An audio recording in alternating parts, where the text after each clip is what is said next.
Hello বন্ধুরা, আসসালামু আলাইকুম। আশা করি সবাই ভালো আছেন। আজকে এই শিউলি ফুলের পেইন্টিং ভিডিওটা আপনাদের সাথে শেয়ার করব এবং কেমিক্যাল আজকে আমি কিভাবে রেডি করি। আজকে কিছু নতুন কেমিক্যালের সঙ্গে পরিচিতি করিয়ে দিব প্রথমে আপনাদের, এবং কেমিক্যালটা আমি রেডিও করে নেব আপনাদের সামনে এখানে ভিডিওতে।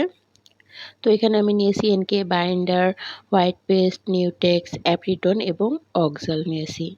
আর এগুলো দিয়ে আমি আজকের সাদা রংটা তৈরি করব। তো আমি প্রথমে হোয়াইট পেস্ট নিয়ে নিচ্ছি 2 চামচ। আমি কিন্তু এর আগে আপনাদের হোয়াইট পেস্ট, এনকে বাইন্ডার এটা দিয়ে সাদা রং করে দেখিয়েছি। তবে আজকের ভিডিওতে আমি আরও কিছু কেমিক্যাল অ্যাড করে নিচ্ছি, যেটা কাপড়ের জন্য অবশ্যই ভালো। তবে যদি হাতের কাছে অ্যাভেলেবল না থাকে তাহলে কিন্তু আপনারা এনকে বাইন্ডার এবং হোয়াইট পেস্ট দিয়ে সাদা রংটা করে নিতে পারেন। তো দেখলেন আমি প্রথমে 2 চামচ হোয়াইট পেস্ট নিলাম, আর এখানে হাফ চামচ আমি কিন্তু আমার আন্দাজ মতো রংটা নিচ্ছি, মানে কালারটা নিচ্ছি। আমি এখানে হাফ চামচের মতো নিয়ে নিলাম নিউটেক্স। এবার নিয়ে নিব অ্যাপ্রিটন। অ্যাপ্রিটনটাও আমি হাফ চামচই নিব দেখুন। এবার 1 চামচ নিয়ে নিচ্ছি এনকে এবং 1 চামচ নিব বাইন্ডার। আর অক্সালটা নেব সামান্য কয়েক ফোঁটা, মানে 2 থেকে 3 ফোঁটা এরকম হবে আমি নিয়েছি দেখুন। এখন এটাকে আমি ভালো মতো মিশিয়ে নেব। তো এটা মেশানোর সময় বেশ ঠিক ছিল, তো আমি আবারও কিছু এনকে এর মধ্যে মিলিয়েছি, এনকে এবং বাইন্ডার মিলিয়েছি। এখানে এনকে মিলিয়ে নিলাম, পরে আরও একটু আমি এনকে বাইন্ডার মিলিয়েছি। এভাবে আমি এই সাদা রংটা আজকে তৈরি করে নিয়েছি। আর এখন আমি আপনাদের বলে দিই যে হোয়াইট পেস্টটা রংটাকে তো অবশ্যই গাঢ় করে, আর এই গাঢ় রংটা যে কোনো গাঢ় কালারের কাপড়ে এই রংটা ব্যবহার করা হয়। হোয়াইট পেস্টও কিন্তু আঠার কাজ করে, মানে আজকের প্রত্যেকটা কেমিক্যালই প্রত্যেকটাই আঠার কাজ করে। তবে কিছুটা মানে কোনোটা বেশি আঠালো, কোনোটা কম আঠালো। যেমন এনকে বাইন্ডার এনকেটা পাতলা করে কেমিক্যালটাকে, বাইন্ডার অনেক বেশি আঠালো। অ্যাপ্রিটনও আঠা, তবে এটা রঙের স্থায়িত্ব ধরে রাখে, রংটাকে গাঢ় করে। নিউটেক্স রঙের উজ্জ্বলতা বাড়ানোর জন্য এটা ব্যবহার করা হয়। আর অক্সালটা মূলত এটা রঙকে দীর্ঘদিন ভালো রাখে। যেহেতু এই কেমিক্যালগুলো কোনোটা পাতলা কোনোটা থিক, এজন্য আমি ব্রাশে ভালো মতো মিশতেছিল না, তাই একটু পাতলা কাপড়ে ছেঁকে নিলাম। সেখান থেকে একটু সাদা রং নিয়ে নিলাম। আবার এর মধ্যে আমি যে অ্যাক্রামিনের র কালারটা আছে, খুবই সামান্য পরিমাণে আমি হলুদ রং নিয়েছি, এবং একদমই সামান্য, মানে 1 ড্রপও বলা যায় না, জাস্ট তুলির মাথায় একটু লাগিয়ে আমি এখানে মিশিয়ে এই রংটা তৈরি করে নিলাম।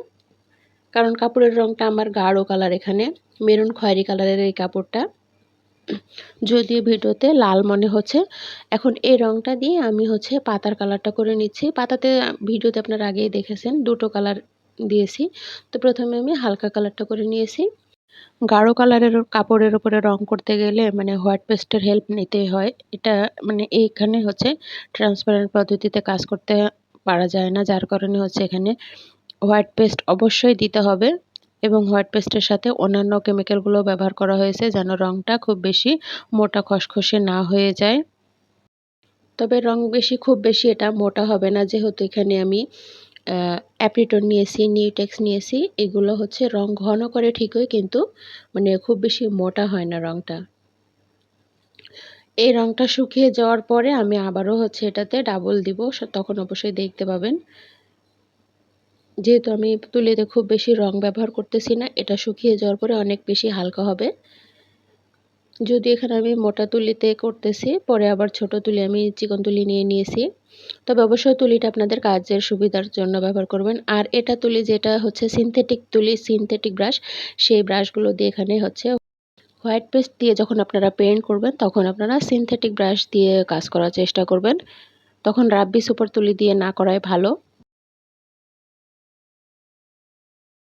তো এই যে আমি আবার ওই রঙের সাথে একটু আবারও হলুদ রং আর একটু নীল রং বাড়িয়ে আমি এই সবুজ কালারটা করে নিয়েছি।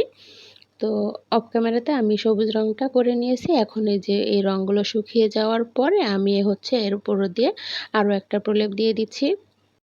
তবে ডাবল করে রং দেওয়া যদি আপনাদের কাছে কষ্ট মনে হয়, তাহলে প্রথম অবস্থায় যখন রংটা দিবেন তখন সেই রংটা একটু বেশি মোটা করে দিবেন, তাহলে আর ডাবল করে কষ্ট করতে হবে না। তো এভাবে কিন্তু আপনারা যে কোনো ধরনের গাঢ় কালারের কাপড়ের উপরে রং করতে পারবেন। আর রংগুলো একটুও মোটা হবে না, আবার খুব বেশি আঠালোও হবে না। আর রং করার পরে হচ্ছে কাপড়টা ভালো মতো শুকিয়ে নেবেন। শুকিয়ে নেওয়ার পরে উল্টো পাশে রঙের উল্টো পাশে কাপড়টাকে আয়রন করে নেবেন। তাহলে রংটা কিন্তু খুব ভালো মতো বসে। আর এই কাপড় আপনারা ধুতে চাইলে ১ সপ্তাহ বা ১৫ দিন পরে ধুলে বেশি ভালো হয়। আর এটা যেহেতু ফেব্রিক রং, এটা কিন্তু উঠে যাওয়ার একটুও সম্ভাবনা নেই। এটা কাপড় ছিঁড়ে যাবে, তারপরেও কিন্তু রং উঠবে না, যেটা বাস্তবতা। তো দেখতেছেন এখানে আমি কিন্তু হালকা কালারটা দিয়ে আবারও এই যে এখানে আমি এবার চিকন তুলি নিয়েছি। চিকন তুলি দিয়ে এখন আমি একটু, একটু করে আবারও সে আগের পাতাগুলো আবারও ভরাট করে নিচ্ছি। আর আজকে এই শিউলি ফুলটা আমি করতেছি। জানি না এই ফুলটা আপনাদের কাছে কেমন লাগবে। তবে এভাবে কিন্তু আপনারা কামিজে খুব সহজেই করতে পারবেন, বা বাচ্চাদের ছোট ফ্রকে বা পাঞ্জাবিতেও কিন্তু করতে পারবেন। টপসে করতে পারবেন, ফতুয়াতে করতে পারবেন। আসলে কি একটু একটু ডিজাইন করা শিখলে না, এই ডিজাইনটা জাস্ট মাথায় রেখে যেকোনো কাপড়ে কিন্তু ইজিলি ভাবে পেইন্ট করা যায়। আমি কিন্তু এর আগে আপনাদের একটা রয়্যাল ব্লু কালারের শাড়িতে শিউলি ফুল করে দেখিয়েছি। তো যারা শাড়িতে করতে চান তারা কিন্তু ওই ভিডিওটা দেখে আসতে পারেন। ওই ভিডিওটা দেখলে আপনাদের শাড়িতে পেইন্ট করা খুবই ইজি হয়ে যাবে। একইভাবে আমি এই যে সবুজ কালারটাতেও এখানে হচ্ছে আমি একটু দিয়ে নিচ্ছি। এই যে বাম পাশে যে পাতাটা একটু হচ্ছে গাঢ় দেখতেছেন, এই জায়গাতে একটু পানির ফুটে পড়েছিল, যার কারণে হচ্ছে এটা একটু বেশি কেমন জানি কালো, কালো দেখাচ্ছে। বাট ওখানে তেমন কিছু হয়নি, রঙই দিয়েছি।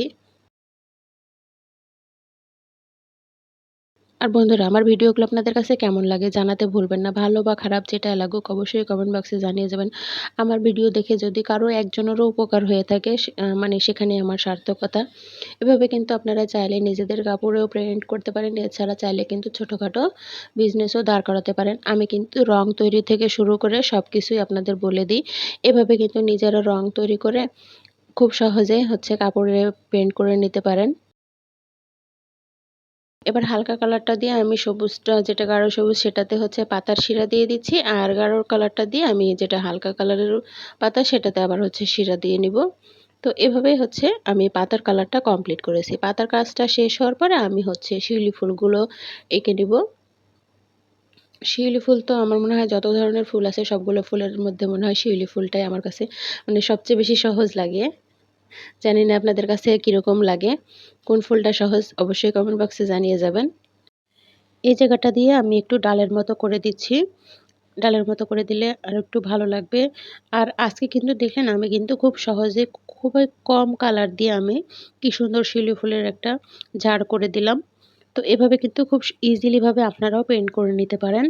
এখন এই যে আমি ওই যেই সাদা রংটা ভিডিওতে করে দেখালাম সেই রংটা দিয়ে এখন এই যে আমি শিউলি ফুলগুলো পেইন্ট করে নিচ্ছি। একদমই ইজি, জাস্ট হচ্ছে প্রথমে আমি তো পাশটা একটু বাঁকা করে দিয়ে নিলাম দাগ, তারপরে সেটার উপর দিয়ে আবার একটু ফুটো করে এই যে শিউলি ফুলের মতো দিয়ে দিচ্ছি।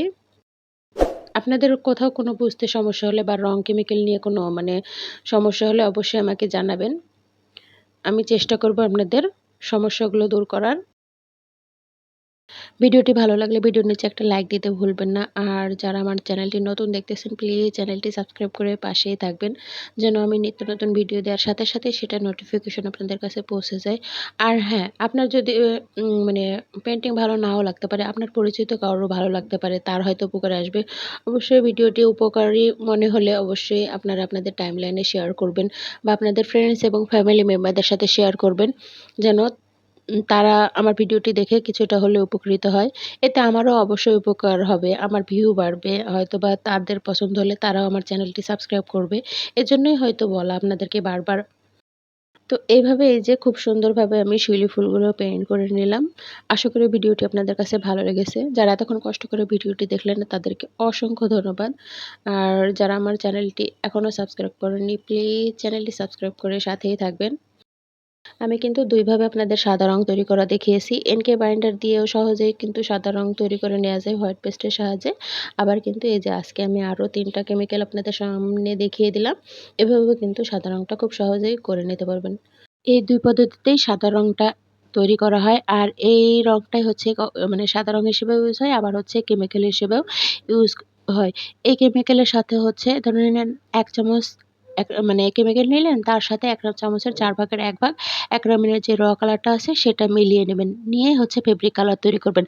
আর এটাকে হালকা গাঢ় করার জন্য আবার হচ্ছে সাদা রংটা এড করে নেবেন।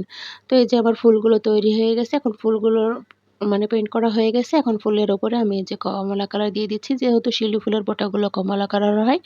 তো আশা করি ভিডিওটি আপনাদের কাছে ভালো লেগেছে। সবাই ভালো থাকবেন।